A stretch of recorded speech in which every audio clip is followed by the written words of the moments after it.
Welcome friends. तो पिछले lecture में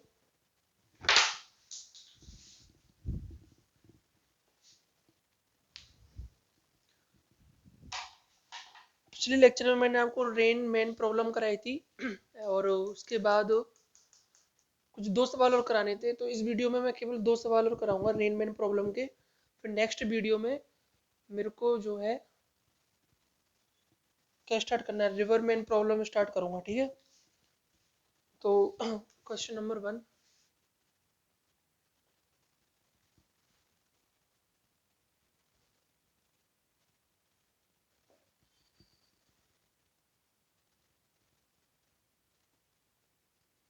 बारिश की बूंदें गिर रही हैं 10 मीटर पर सेकंड से वर्टिकली। ठीक है, ऐसे सीधे नीचे गिर रही है। फिर एक आदमी है जो कि इंक्लाइन प्लेन पर चढ़ता है। तो आपको बताना है कि वो किस स्पीड से इंक्लाइन प्लेन पर दौड़े कि जिससे उसको जो बारिश की बूंद है ना सीधे हॉरिजॉन्टली गिरते हुए दिखाई दे, ऐसे हॉरिजॉन्टल। ठीक है, बारिश की बूंदे से हॉरिजॉन्ट, देखो बारिश की बूंदें गिर तो नीचे रही हैं वर्टिकली। अब मैं चाहता हूँ, मैं क्या चाहता हूँ, मैं चाहता हूँ कि उसे वर्टिकली गिरते हुए ना दिखे बल्कि उसे हॉरिजॉन्टली दिखे बारिश की बूंदें। ठीक है, प्रश्न आपको समझ में आ चुका होगा। मैं दोबारा लिख देता हूँ, फाइंड स्पीड लिख देता हूँ ना, speed and direction of man so that he finds rain falling horizontally। बात समझ में आ रही होगी। बारिश एक्चुअल में गिर तो 10 मीटर पर सेकंड से डाउनवर्ड है, डाउनवर्ड गिर रही है। पर मैं चाहता हूं कि इस आदमी को डाउनवर्ड ना दिखे बल्कि हॉरिजॉन्टली दिखे। तो आपको बताना है कि वो किस स्पीड से ऊपर दौड़े या फिर नीचे दौड़े कि जिससे उसको दिखाई दे हॉरिजॉन्टली। सॉल्यूशन देखो, पहले तो ये निश्चित करो कि उसे नीचे दौड़ना चाहिए या फिर ऊपर दौड़ना चाहिए। ठीक है, ये निश्चित करना बहुत जरूरी है। ठीक है, तो इसको बताने के लिए मेरे पास एक रास्ता है। तो आप मान लो कि वो नीचे बी से दौड़ रहा था। ठीक है, चलो पहले ऊपर बताता हूँ। ठीक है, पहले मान लो कि वो ऊपर बी से दौड़ रहा था। ठीक है, मैंने बताया था, और बारिश की बूंदें गिर रही हैं 10 से नीचे। अब मैंने बताया था कि ऑब्जर्वर जो होता है वो क्या करता है, वो वो देखता है दुनिया में क्या देखता है, वो दुनिया को अपनी जो अपोजिट स्पीड होती है ना, अपोजिट क्वांटिटीज होती है उसको दे देता है। ठीक है, अब यहाँ पर जो दुनिया है ना वो बारिश की बूंदे हैं। ठीक है, ये जो बारिश की बूंदे हैं उसने, ठीक है, तो उनको क्या दे देता है, ये इस डायरेक्शन में बी की स्पीड दे देगा रिवर्स में। मैंने बताया था आदमी जब ऊपर जा रहा था वी से तो ये सबको बी नीचे की तरफ दे देगा। ठीक है, इसको यदि हम इसको ऑब्जर्वर मानते हैं, ठीक है, ऑब्जर्वर की खासियत क्या होती है कि वो सबको अपने अपोजिट में स्पीड दे देगा। ठीक है, तो जब वो ऊपर जा रहा था तो उसने बारिश की बूंद को नीचे की तरफ भी दे दिया, और बारिश की बूंद पहले से खुद के पास 10 नीचे है। अब ये ना, ये क्या देखेगा, ये देखेगा, ये इसको, ये देखेगा बारिश की बूंदों को ऐसे देखेगा। ठीक है, ये बारिश की बूंदों को ऐसे 10 से नीचे गिरता हुआ देखेगा और बी से इधर देखेगा। अब मैं चाहता हूं कि बी कुछ ऐसा हो कि वो हॉरिजॉन्टली दिखे उसको।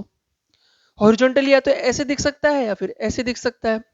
ठीक है, तो दो वेक्टर का सम, जो कि दो वेक्टर ऐसे हैं, मैं चाहता हूं कि इन दोनों वेक्टर का सम हॉरिजॉन्टल हो, और इन दोनों के बीच का एंगल ही बता सकता हूं मैं कितना है। ये ये इसका एंगल कितना है, 60 डिग्री। ठीक है, 60 डिग्री है। तो बताओ भाई, क्या इन दोनों वेक्टर का सम हॉरिजॉन्टल हो सकता है क्या? चेक कर लेते हैं। इनको हॉरिजॉन्टल वर्टिकल दो कंपोनेंट में तोड़ देता हूँ ना।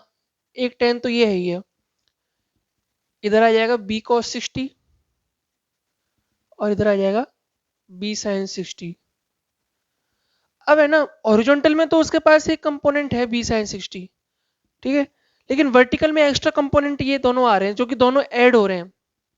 बाय द वे ऐसा कुछ हो कि वर्टिकल में जो है कंपोनेंट टोटल जीरो हो, केवल हॉरिजॉन्टल में b sin 60 होता मान के चलो, तो उसको जो है वो बारिश हॉरिजॉन्टली गिरते हुए दिखाई दे जाती। लेकिन अभी क्या है ना कि ये जब ऐसे भाग रहा है ना, तो बारिश उसको फिर ऐसे दिखाई देगी और वर्टिकल में दोनों कंपोनेंट ऐड होंगे, तो उसको ना उल्टा भगाना पड़ेगा, ठीक है। अब मैं क्या इसको ऐसे भगाऊंगा बी बी ऐसे भगाया।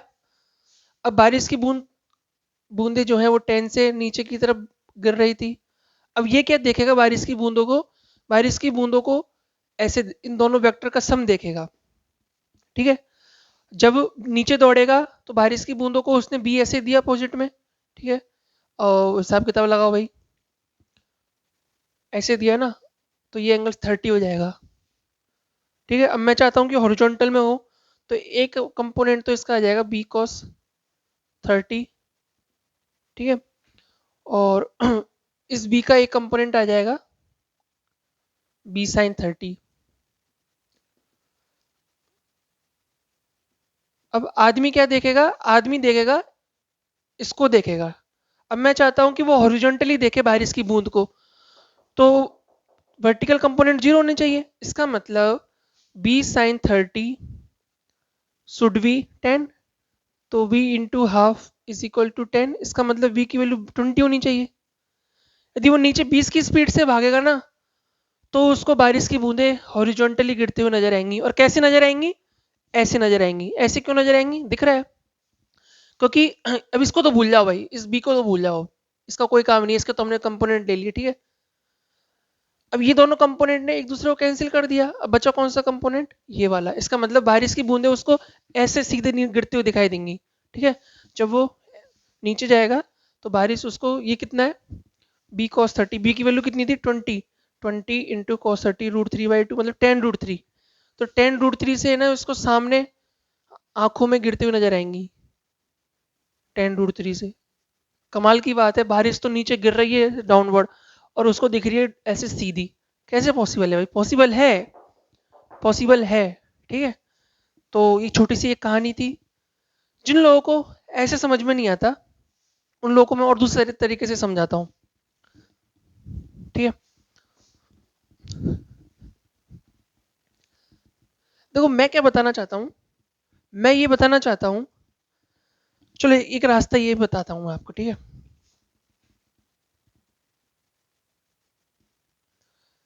ये बारिश की बूंदें हैं, 10 से नीचे गिर रही हैं।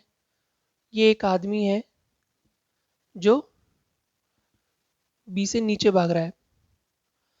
अब है ना, ये जो आदमी है, ठीक है, इस आदमी के पास क्या होगा। अब मैं इस बी के दो कंपोनेंट करता हूँ, एक इधर और एक इधर, ठीक है। अब यदि, तो कंपोनेंट करके बताओ कितना है भाई, ये कितना है 60, ये कितना है 30, ठीक है, ये 30 हो जाएगा, ठीक है। तो बी कॉस 30 और बी साइन 30, तो ये वाला एंगल आ जाएगा बी कॉस 30 और ये वाला एंगल आ जाएगा बी साइन 30।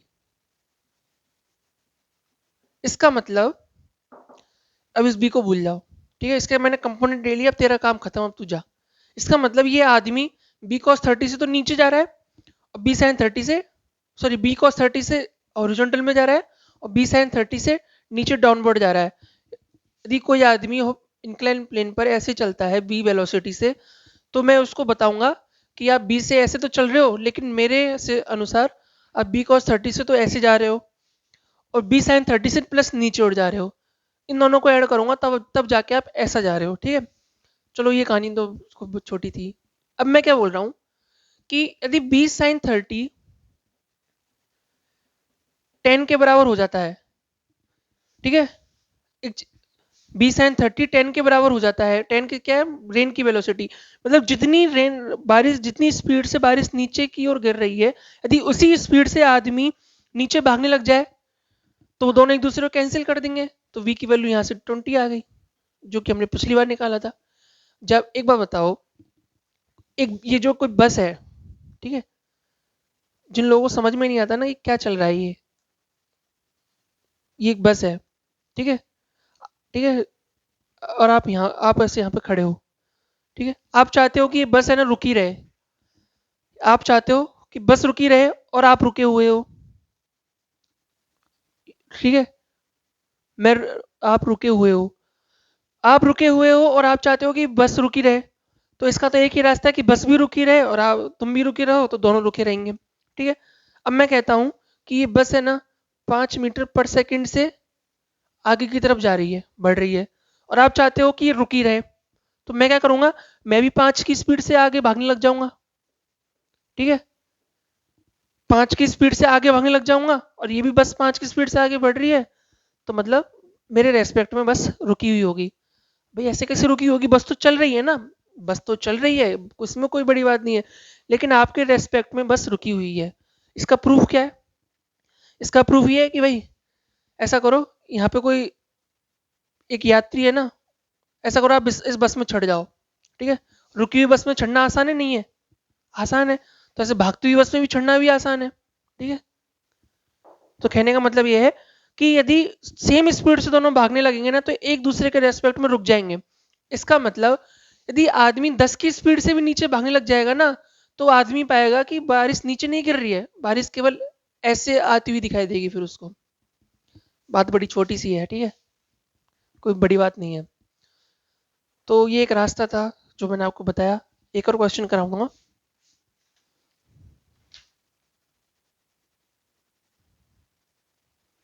ठीक है, एक और क्वेश्चन कराता हूँ।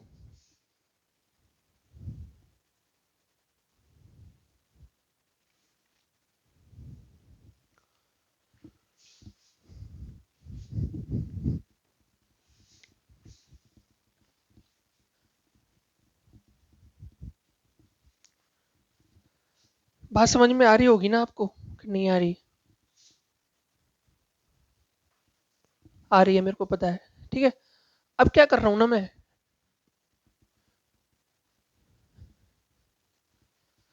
अब मेरा सवाल थोड़ा सा चेंज हो गया है, सवाल है ही वही पुराना। अब क्या है, बारिश की बूंदें गिर भी टेन से ही रही हैं, ठीक है, पहले की तरह टेन से नीचे गिर रही हैं। अब आपको बताना है कि इस आदमी की स्पीड क्या होगी और डायरेक्शन क्या होगी, जिससे ही finds rain falling perpendicular to incline plane. बात समझ में आई? पहले तो मैंने बोला था कि जो बारिश की बूंद है उसको हॉरिजॉन्टली गिरती हुई दिखाई देनी चाहिए, ठीक है। अब मैं ये नहीं बोल रहा, अब मैं बोल रहा हूँ कि बारिश की बूंदें उसको ऐसे सीधे नीचे ऐसे दिखाई दे, इसकी सीधी खोपड़ी पे गिरते दिखाई दे, ठीक है, परपेंडिकुलर टू इंक्लाइन प्लेन गिरते हुए दिखाई दे। सॉल्यूशन, तो पहले वाले सवाल से सबक लेके आपको इस सवाल को जरूर सॉल्व करना चाहिए, है ना।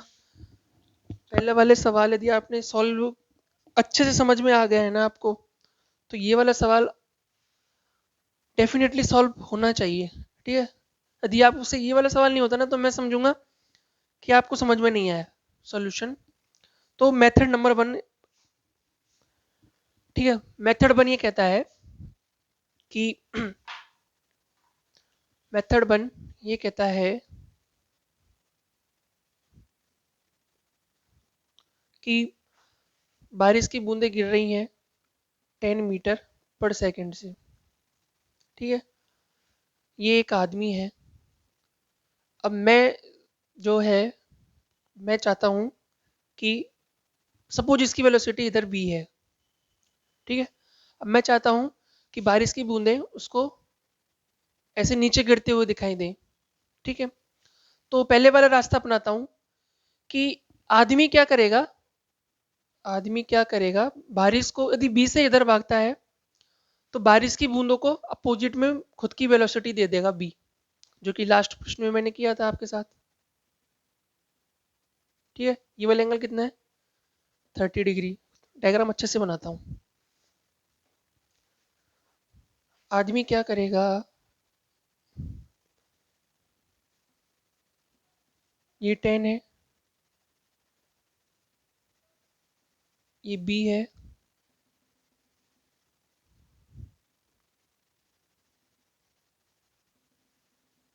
ठीक है। ये वाला एंगल कितना है 30। अब अब आदमी क्या करेगा कि उसको वेलोसिटी, आदमी को जो है ना ये दिखेगा, ये ये दोनों वेक्टर का सम दिखेगा, ठीक है। अब मैं चाहता हूं कि बारिश की बूंदें उसको ऐसे परपेंडिकुलर गिरते हुए दिखाई दे। इसका मतलब ये जो दोनों वेक्टर हैं, इन दोनों वेक्टर का रिजल्टेंट क्या होना चाहिए, इन दोनों वेक्टर का रिजल्टेंट ये होना चाहिए इस प्लेन के परपेंडिकुलर। तो मैं क्या करता हूं कि इस टेन के ना दो कंपोनेंट करना चाहता हूं, ठीक है। एक इस प्लेन के परपेंडिकुलर और इस एक प्लेन के अलोंग। तो ये एंगल 30 है, तो ये एंगल कितना हो जाएगा 60, ये एंगल 30, ठीक है। तो 10 cos 30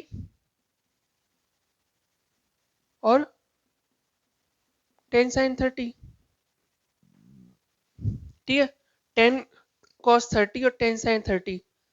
तो अब मैं चाहता हूँ अब इस 10 को भूल जाओ, बारिश के तो मैंने दो कंपोनेंट कर लिया, अब जो 10 है ना इसका काम खत्म। अब मैं क्या चाहता हूँ कि बारिश रिजल्टेंट जो है ना ऐसा होना चाहिए।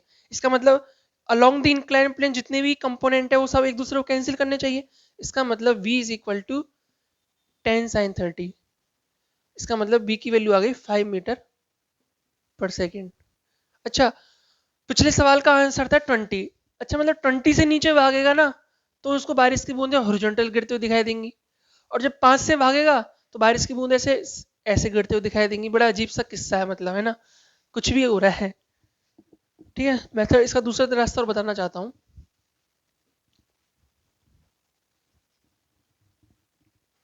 मेथड टू,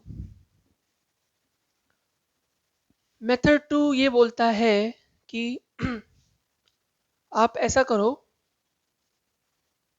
आप ऐसा करो कि मान लो, मान लेते हैं कि मान लेते हैं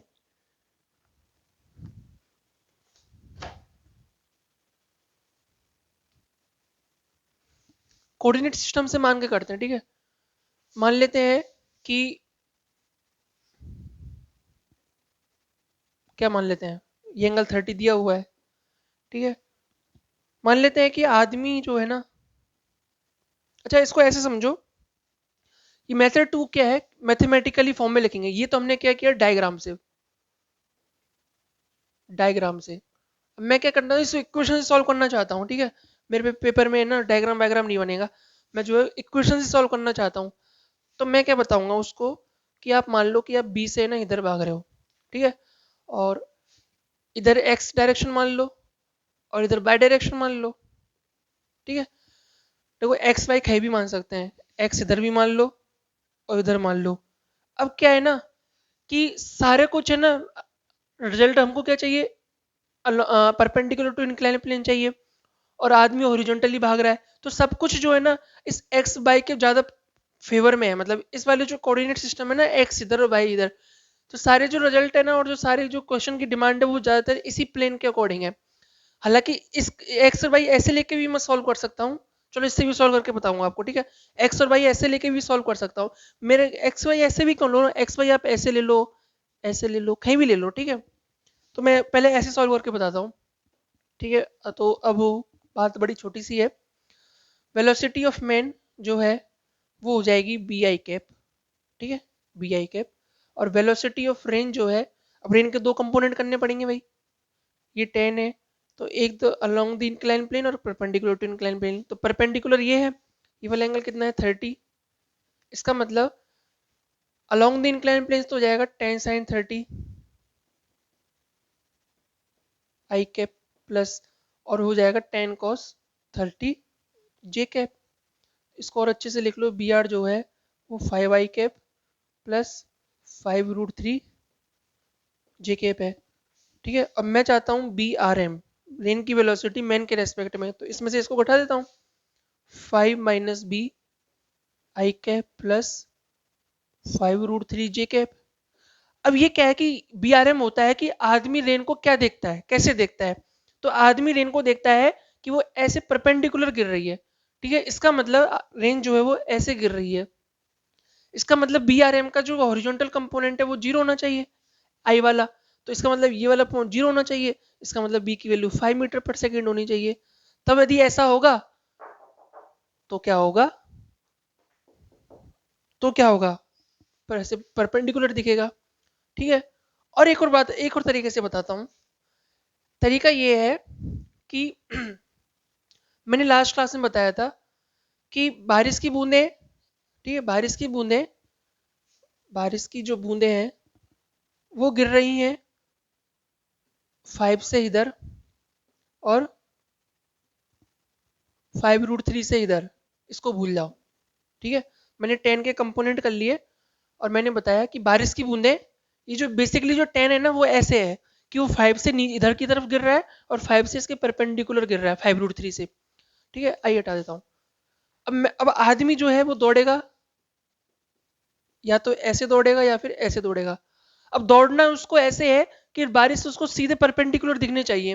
अब मैंने बताया था कि बस जो है ना आपको रुकी हुई दिखाई दे तो आपको क्या करना चाहिए कि बस की स्पीड के बराबर भाग जाओ, तो बस आपको रुकी हुई दिख जाएगी।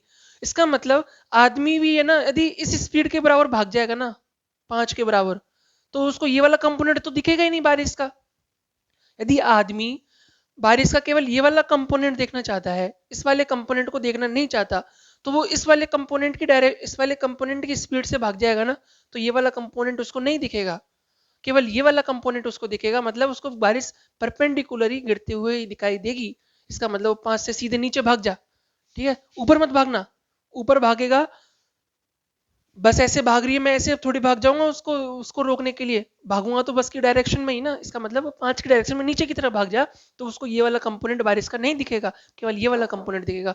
बात बड़ी छोटी सी है, समझ में आ गई होगी। एक और रास्ता बताता हूँ, ठीक है। रास्ते मेरे पास बहुत सारे हैं, जो आपको अच्छा लगे वो आपको सॉल्व करना चाहिए, ठीक है। ये शायद मेथड 4 है ना, 4 मेथड बताती है मैंने आपको, चौथा मेथड ये रहा। तो फोर्थ मेथड ये कहता है, फोर्थ मेथड क्या कहता है, फोर्थ मेथड कहता है कि भैया आप है ना हमें पागल मत बनाओ, ठीक है। कभी एक्स उधर मान लेते हो, कभी बाई, कभी एक्स इधर मान लेते हो, कभी बाई इधर मान लेते हो, कभी एक्स इधर मान लेते हो, कभी बाई इधर मान लेते हो, कभी एक्स इधर मान के कभी बाई इधर मान लेते हो। जैसे आपने एक्स इधर माना, बाई इधर माना। आप तो है ना एक्स ऐसे मानो, बाई ऐसे मानो, और सॉल्व करके बताओ। चलो ठीक है, तुम जैसे कहते हो वैसा मान लेता हूँ, ठीक है। ठीक है, भाई मैं नीचे, भाई मैं, मेरे देखो बारिश की वेलोसिटी नीचे है, तो मैं नीचे ही मान लूँ भाई, यार नेगेटिव साइन से बच जाऊंगा। तो मैं बाई जो है वो नीचे मांग लेता हूँ, कोई दिक्कत नहीं है। इसको ऊपर लिखता हूँ, बाई मैंने इसको भी मिटाया, इसको भी मिटाया। ये हमारा फोर्थ नंबर का मेथड है, ठीक है। एक सवाल को सॉल्व करने के मैंने 4 रास्ते बताए आपको, जो आपको अच्छा लगे वो बताना, कौन सा आपको अच्छा लगा है बताना मैं, ठीक है। तो अब की मेरे में क्या है कि बाई इधर नीचे मान लेता हूँ, और लेट्स एक्स चलो इधर ही मान लेता हूँ, ठीक है। इसका मतलब अब जितनी भी वेलोसिटीज हैं उन सबको मैं एक्स की डायरेक्शन में इधर लिखूंगा और वाई की डायरेक्शन में इधर लिखूंगा, ठीक है। एक वेलोसिटी तो मेरे पास रेन की है 10 नीचे की तरफ, तो इसके कंपोनेंट करने की मेरे को जरूरत नहीं है, तो वेलोसिटी ऑफ रेन डायरेक्ट लिख दूंगा। तो वेलोसिटी ऑफ रेन में डायरेक्ट लिख दूंगा 10 जे कैप। बात सिंपल सी है, कोई बड़ी बात नहीं है।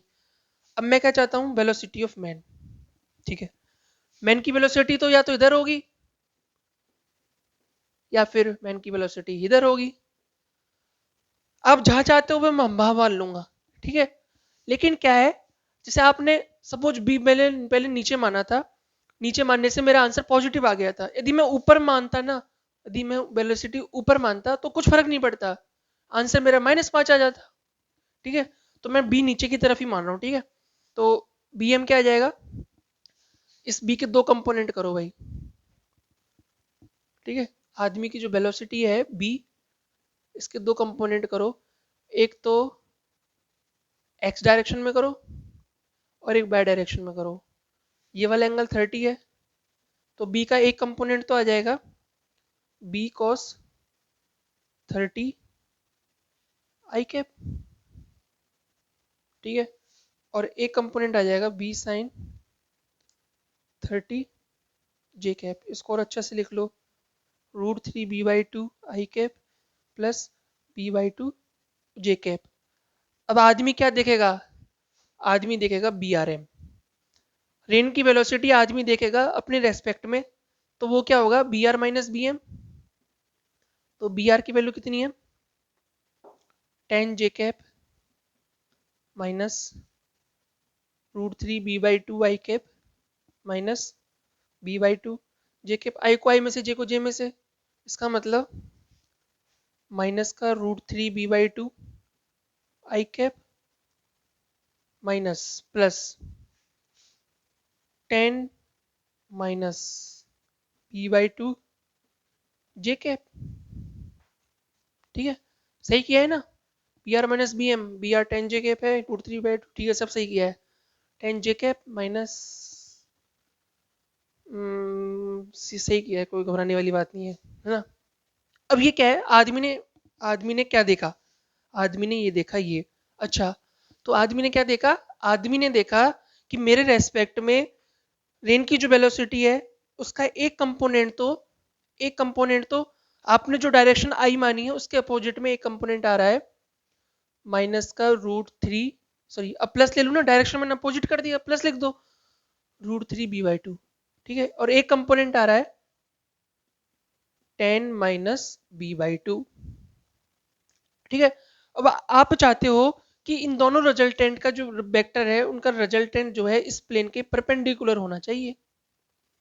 इसका मतलब मैं क्या करता हूं कि ये जो 10 माइनस b/2 है और जो √3 b/2 है, इसके दो कंपोनेंट करता हूं, इन दोनों के दो दो कंपोनेंट करता हूं, ठीक है। एक तो इस प्लेन के अलोंग और एक प्लेन के अलोंग और एक प्लेन के परपेंडिकुलर, और जो प्लेन के अलोंग जो कंपोनेंट है वो कैंसिल कर दूंगा, तो इन दोनों का जो रिजल्टेंट है वो मेरे को केवल परपेंडिकुलर वाला मिल जाएगा।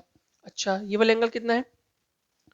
ये वाला एंगल यदि 30 है, ये वाला एंगल 30 है, तो ये 60 हो जाएगा, ये वाला एंगल है ना, और ये वाला एंगल हो जाएगा 30, ठीक है, और ये वाला एंगल क्या हो जाएगा 60, और ये एंगल हो जाएगा 30।